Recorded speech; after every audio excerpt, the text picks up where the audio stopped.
Jadi kenapa kita bahas saham WiFi ini, karena memang WiFi ini udah berkali-kali juga kita bahas, kita juga udah sempet ngundang dari manajemennya WiFi untuk ngobrol pada saat itu, makanya bisa lihat ya archive-nya kita. Dan terakhir itu WiFi kita bahas, kalau saya coba cek ini di tanggal 4 Maret ya, coba nanti my friends cek ya di Tiger Insight ya. Dan tadi malam itu ada berita bahwa mereka akan melakukan right issue nih. Jadi right issue ini baik lagi kita mau tahu nih apakah kira-kira responnya akan positif atau negatif dari si pasar. Ini tergantung narasinya seperti apa dan kira-kira penggunaan dana, berapa jumlah dananya ini akan mempengaruhi secara signifikan. Saya buka dulu ya prospek. Iya, jadi kalau kita baca prospektus ada banyak hal yang harus diperhatikan nih my friends, tapi saya coba recap supaya lebih mudah karena waktu kita juga nggak banyak.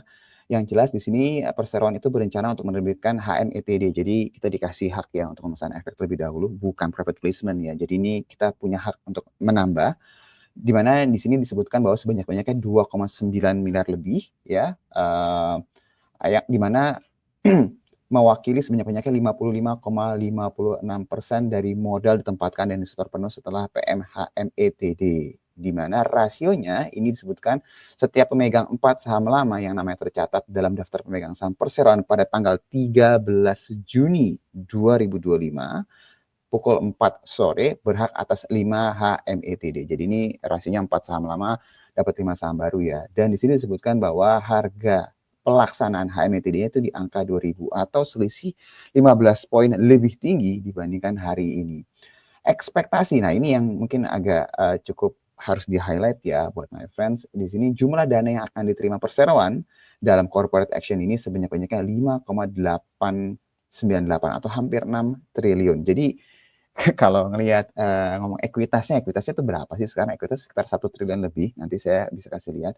Tapi di sini nambah dana sekitar hampir 6 triliun ya. Jadi ini signifikan banget ya penambahannya gitu loh. Dan ketika penambahannya sangat-sangat signifikan, kita pasti mau tahu nih kira-kira pemegang saham lamanya itu mau ikutan konversi atau enggak. Di sini disebutkan bahwa surat pernyataan tanggal 8 April 2024, ini mungkin 2025 ya kali ya, harga pelaksanaan 2000 sehingga keseluruhan ISB atau PT Investasi Sukses Bersama akan melaksanakan haknya nih. Jadi untuk pemegang saham lama, untuk yang pengendalinya ya ini akan melakukan konversi ini. Dan kalau misalnya kita lihat secara timetable, ini disebutkan bahwa tanggal pernyataan untuk mendapatkan efektifnya itu tanggal 3 Juni. Jadi memang ini timetable-nya cukup cepat ya dari awal ini belum awal, ini pertengahan April lah ya. Ini sudah di awal Juni nih. Jadi nggak nyampe 2 bulan. Di mana perdagangan HMTD-nya, my friend bisa cek nanti ini jadwalnya dan kurang lebih selesainya itu akhir sampai awal Juli nih, akhir Juni sampai awal Juli. Nah, pertanyaan berikutnya adalah dari jumlah dana yang memang sangat signifikan ya. Jadi kita kalau ngomong signifikan itu dibandingkan dengan keuangan si emiten tersebut ya. Kalau dari sisi ekuitas itu sangat-sangat signifikan.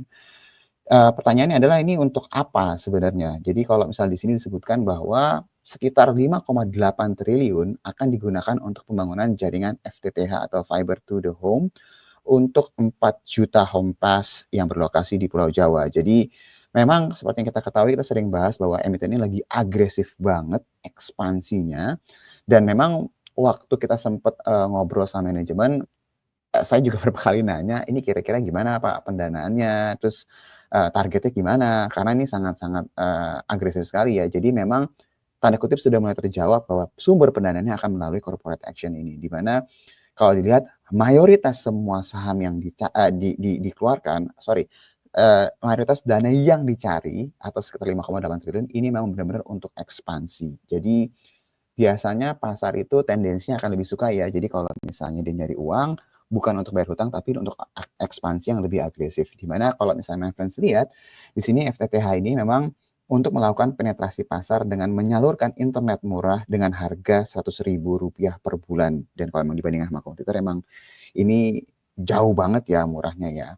Terus sisanya dibilang di sini disebutkan bahwa untuk modal kerja namun tidak terbatas untuk biaya pembelian, perlengkapan, penunjang, biaya, dan lain-lainnya lah kalau boleh dibilang. Tapi kalau dilihat dari sini, ini kata kuncinya sebenarnya ada di sini ya, my friends ya. Hampir semua dana digunakan untuk ekspansi secara agresif, bukan untuk membayar hutang nih, dan otomatis pasti secara ekuitasnya akan melonjak secara signifikan dan pasti akan mempengaruhi pergerakan, dari sisi harga sahamnya nih. Nah, kalau lihat dari keadaan ini, seharusnya, ini baik lagi ya, ini kalau ngomongin dari narasinya, dari baca prospektus saat ini, kalau nanti tidak ada halangan, sekali lagi saya ngomong di awal ya, disclaimer nih my friends ya, kalau tidak ada halangan, tidak ada masalah sampai nanti melakukan aksi korporasi ini, OJK pun juga menyetujui, jadi tidak ada masalah ke depannya, seharusnya narasi ini bisa berimbas positif untuk emiten. Jadi kalau dilihat dari keadaan ini, respon pasar seharusnya akan positif dan ini kalau dilihat,